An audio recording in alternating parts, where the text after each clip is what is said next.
perkenalkan, saya Rofik SPDSD CGP Angkatan 9 dari SD Negeri Plosokeret, Kecamatan Sukoilo, Kabupaten Pati, yang pada hari ini akan melakukan percakapan pra-observasi dengan Ibu Locita Dia Ayu Pradipta, guru kelas 4 SD Negeri Plosokeret, tentang pra-observasi supervisi pembelajaran. Terima kasih.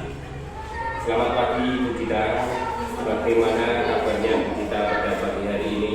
Alhamdulillah sehat. Ya, terima kasih. Semoga kita semua dalam keadaan sehat dan selalu dilindungi dan dirahmati oleh Allah Subhanahu wa Ta'ala. Mohon maaf Bu Gita, sebelumnya kita berbincang-bincang biasa pada pagi hari ini terkait pra-observasi sebelum saya melakukan supervisi pembelajaran yang akan Bu Gita lakukan, ya Bu ya. Terima kasih. Kira-kira apa tujuan pembelajaran yang akan Bu Gita terapkan atau yang ingin Bu Gita capai dalam pembelajaran supervisi nantinya Bu Gita? Tujuan pembelajaran yang akan saya capai yaitu mengembangkan dari segi pengetahuan dan keterampilan. Jadi dari pengetahuannya nanti saya mengikuti kebutuhan manusia, Pak ya. Untuk keterampilannya nanti saya harapkan siswa bisa membuat skala prioritas dalam kehidupan sehari-hari. Ya, terima kasih. Tujuan pembelajaran yang ingin Bu Gita capai dalam supervisi pembelajaran seperti itu nanti ya. Terima kasih Bu Gita. Terus selain tujuan pembelajaran, apa yang ingin Bu Gita kembangkan lebih lanjut dari pembelajaran yang sudah kita rancang? Tujuan pembelajaran yang ingin dikembangkan lebih lanjut itu Bu Gita. Jadi dalam rangka tersebut saya berharap untuk peserta didik bisa mengidentifikasi kebutuhan manusia, yaitu meliputi kebutuhan primer, sekunder, dan tersier. Lalu peserta didik juga bisa mendeskripsikan perbedaan antara kebutuhan dan keinginan, gitu Pak. Setelah itu peserta didik juga bisa mengkategorikan atau membuat skala prioritas dalam kebutuhan sehari-hari. Seperti itu, Pak. Terima kasih Bu Gita. Terus kira-kira dengan tujuan yang ingin dengan capai tadi, terus pengembangan yang dititik beratkan tadi, kira-kira rancangan pembelajaran yang seperti apa yang nantinya waktu supervisi akademik yang akan panjenengan terapkan di dalam kelas? Mungkin dari model pembelajarannya, dari apa rancangan pembelajaran yang seperti apa Bu Gita? Jadi saya membuat rancangan pembelajaran dengan menerapkan model pembelajaran yang berbasis masalah, yaitu model pembelajaran problem based learning yang membantu nanti media gambar dan benda-benda konkret yang ada di sekeliling siswa. Ya, terima kasih Bu Gita. Terus untuk pelaksanaan itu kira-kira kapan Bu Gita yang akan dilakukan nanti kita supervisi akademik? Apakah sesuai dengan jadwal yang sudah kita rapatkan bersama kemarin? Jadi Bu Gita menjadwalkan dari Senin gitu ya? Jadi saya melaksanakan pembelajaran itu untuk dari Senin ke depan Pak. Di jam pertama setelah upacara. Oh iya, terima kasih. Terus yang Bu Gita dapatkan apa ya? Setelah kita melakukan percakapan bincang-bincang ini, jadi intinya kita melakukan pra-observasi di pagi hari ini itu intinya untuk guna saya melihat kesiapan atau kesiapan pembelajaran yang akan kita terapkan nanti di supervisi pembelajaran sesuai dengan jadwal yang telah diterapkan untuk besok hari Senin itu. Dan setelah kita melakukan perbincangan pra-observasi pada pagi hari ini, kira-kira yang kita dapatkan dari percakapan, perbincangan pada pagi hari ini itu apa Bu Gita?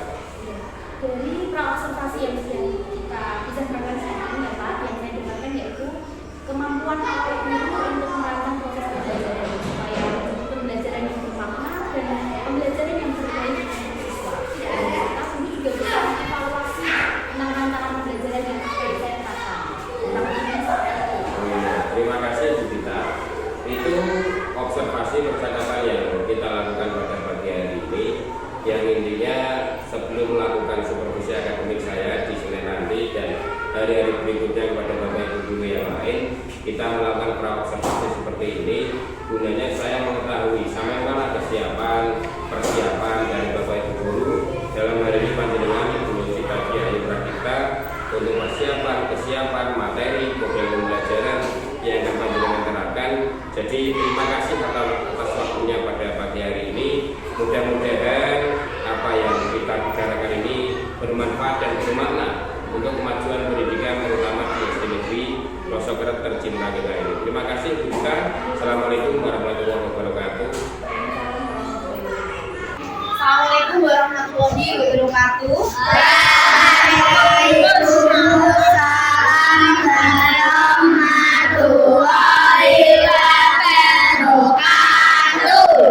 Bagaimana kabarnya hari ini? Alhamdulillah. Jadi hari ini anak-anak semuanya masuk semua? Apa ada yang tidak masuk? Iya.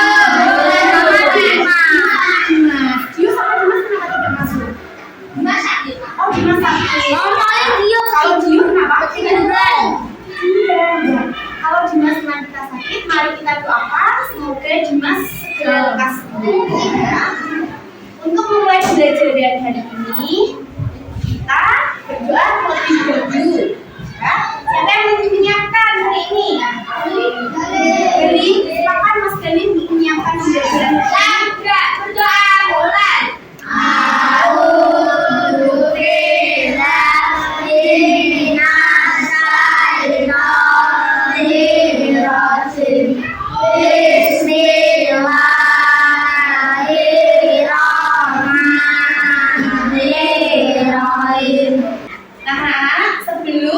Memulai pembelajaran supaya meningkatkan cinta tanah air, mari kita menyanyikan lagu kebangsaan kita, Indonesia Raya. Ya.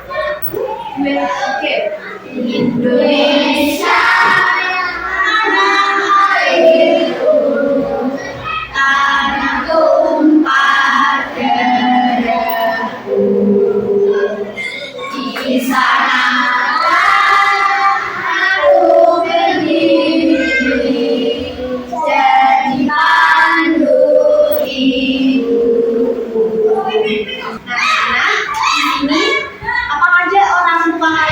Ada yang kerja, semuanya bekerja. Kerja apa?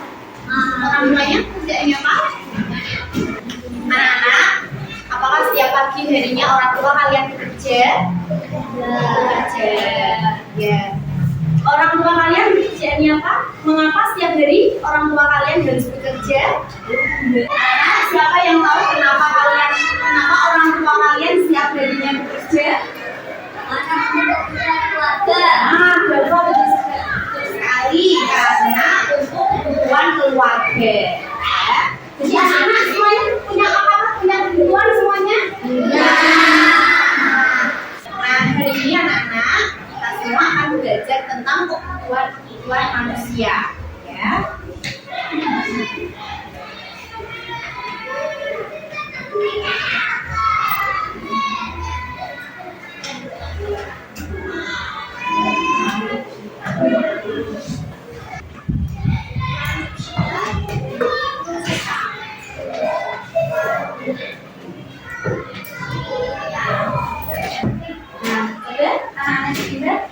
Kita yang ini, yang kanan-kanan, ini sama gambar apa? Motor sama sepeda. Motor sama sepeda ya. Kalau yang kanan kirinya ada makanan, ada baju, ada bunga. Kira-kira mana yang termasuk kebutuhan primer, kebutuhan utama sehari-hari yang harus kita penuhi? Betul, yang kiri. Yang ini berarti yang pertama yang harus kita punya, yang harus kita lakukan yaitu makan, ya kan? Sehari-hari kita makan. Kalau baju, kalau yang ini rumah untuk tempat tinggal.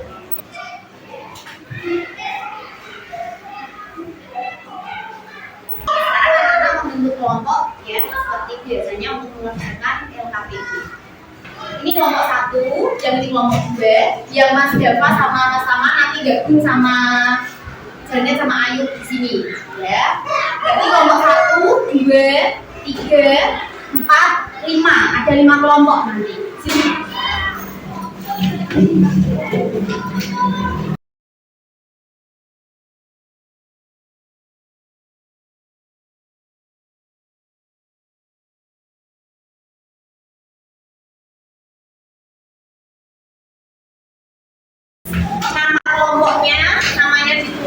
ya. Di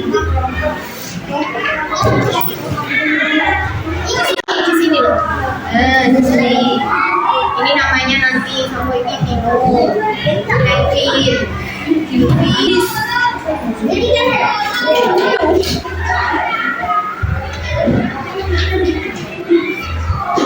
sini Jessica. Sudah selesai apa belum anak-anak? Kelompok mana yang ingin mempresentasikan maju ke depan? Ya, silakan kelompok 2 perwakilan ya, Mbak Jimli maju ke depan untuk mempresentasikan hari ini. Ada ya. Yang ini kan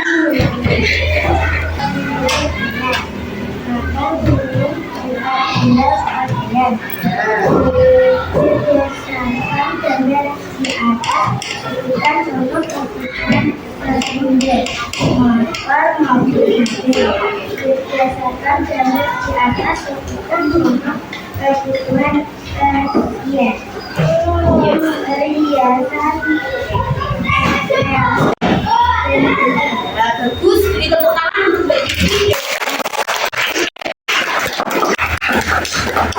Anak-anak hari ini sampai apa saja? Mari kita diskusi dulu. Siapa kita? Siapa kita? Siswa SD Negeri Pelosok. Yes, bila gitu ya. Ya, kita ulangi lagi. Siapa kita? Siswa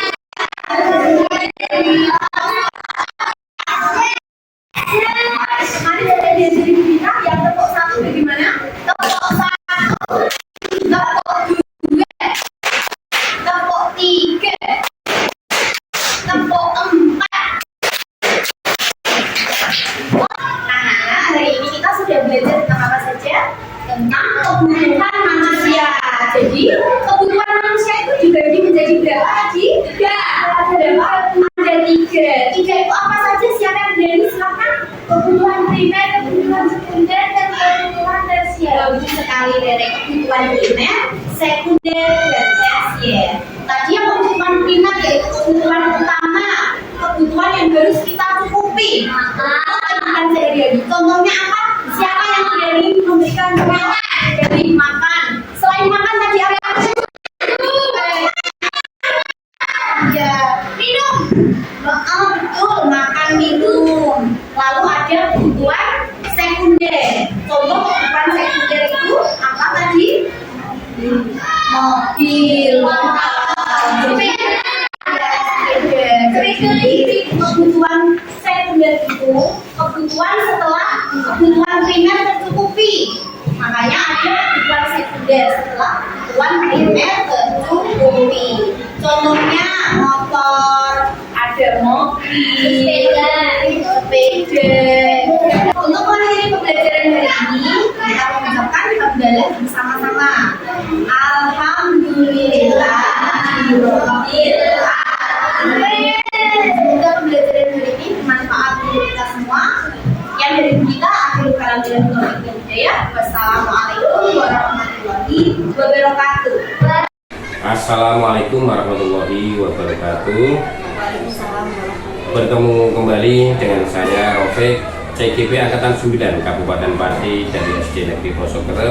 Pada kesempatan siang hari ini saya dengan beliau Ibu Noviana Rahmawati, Magister Pendidikan, pengajar praktek, beserta Ibu Locita Diahayu Pradipta, Sarjana Pendidikan, selaku guru kelas 4 di SD Negeri Pelosok yang kemarin sudah melakukan kegiatan observasi yang saya lakukan.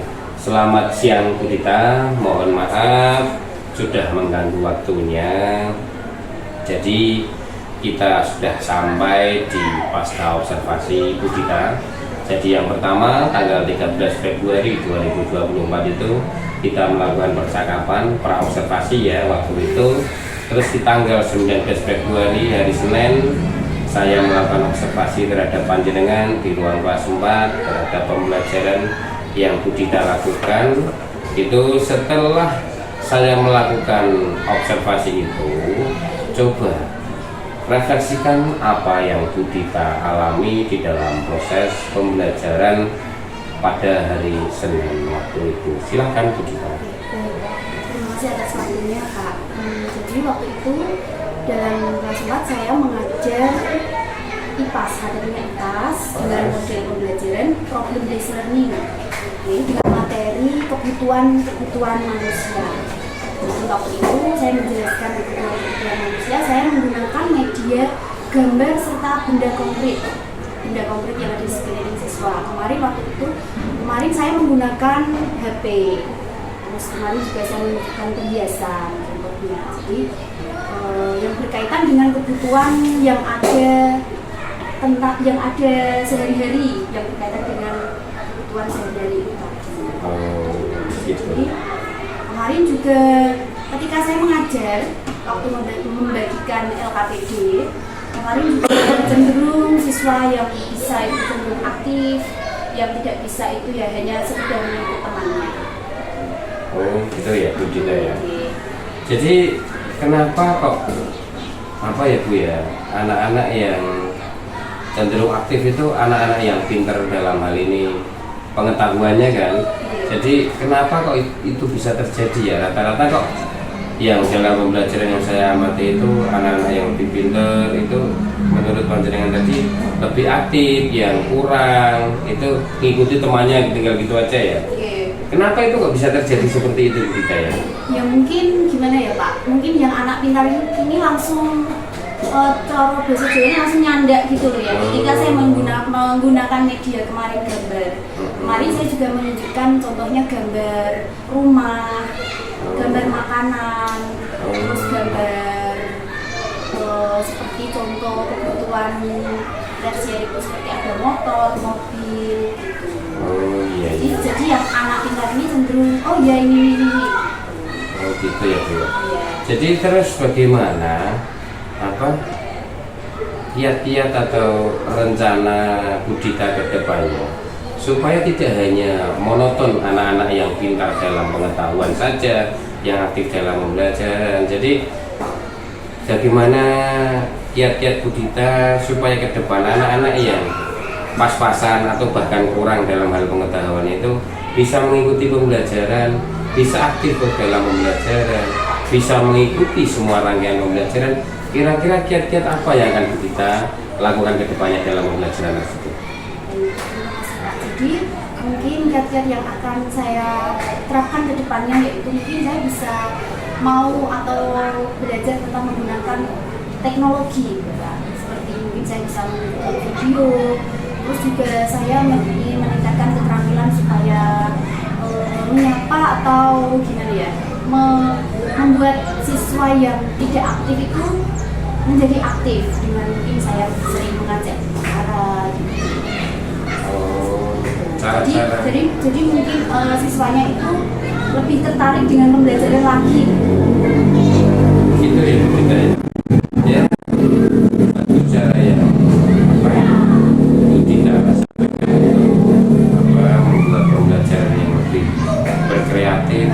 Selain cara-cara tersebut, apakah ada cara lain yang menurut Bu Dita atau Bu Dita punya rencana bagaimana selain cara-cara yang saya sampaikan, yang dengan sampaikan tadi, apakah ada cara-cara yang lain supaya murid itu bisa lebih mengena? Kalau panjenengan mengajar itu lebih tahu, berarti yang panjenengan sampaikan yang panjenengan transplantasikan kepada siswa itu bisa diterima dengan baik oleh siswa tanpa mengurangi dan tanpa merendahkan siswa yang lain.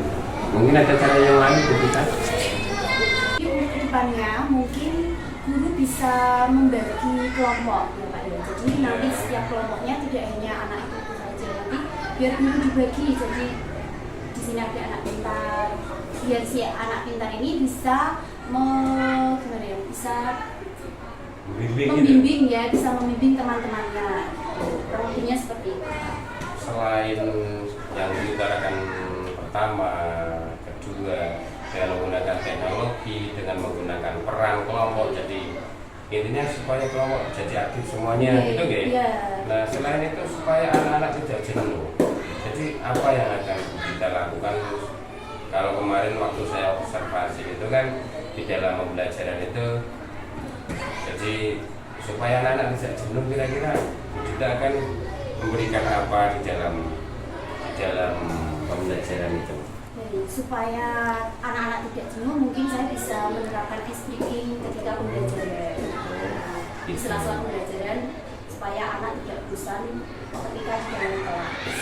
Gitu ya, sangat bagus. Terima kasih Bu Dita, dan cara atau kiat-kiatnya yang Bu Dita sampaikan, dan nanti setelah proses pasca observasi ini untuk pembelajaran kedepannya segera diterapkan, dan nanti juga akan kita terapkan kepada Bapak Ibu guru dan di kelas yang lain.